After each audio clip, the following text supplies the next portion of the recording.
Kim Chiu kaagad hinanap ng mga fans matapos mang ibang bansa. Paulo naiwan muna sa Pinas.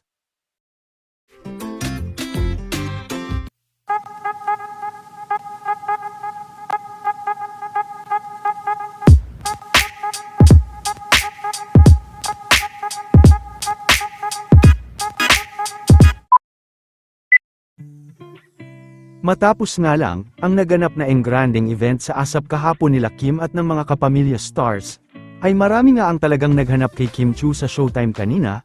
Ilan sa mga larawan at video ay lumabas naman, na nasa ibang bansa pala ngayon si Kim kasama ang kapatid na si Ate Twinkle. Hindi naman malinaw kung ilang araw sila Kim sa bansang Thailand.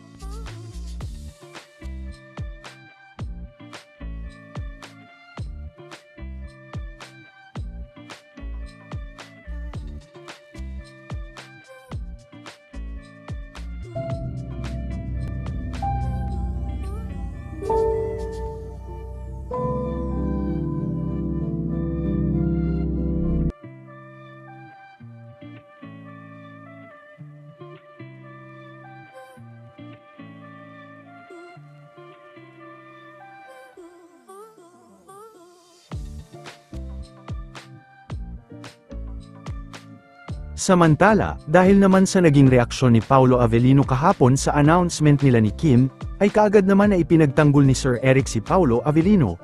Ayon din dito ay alam talaga ni Paolo na may world tour sila ni Kim.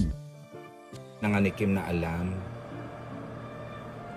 Simula na naman, no? May nagsisimula na naman. Nabash agad.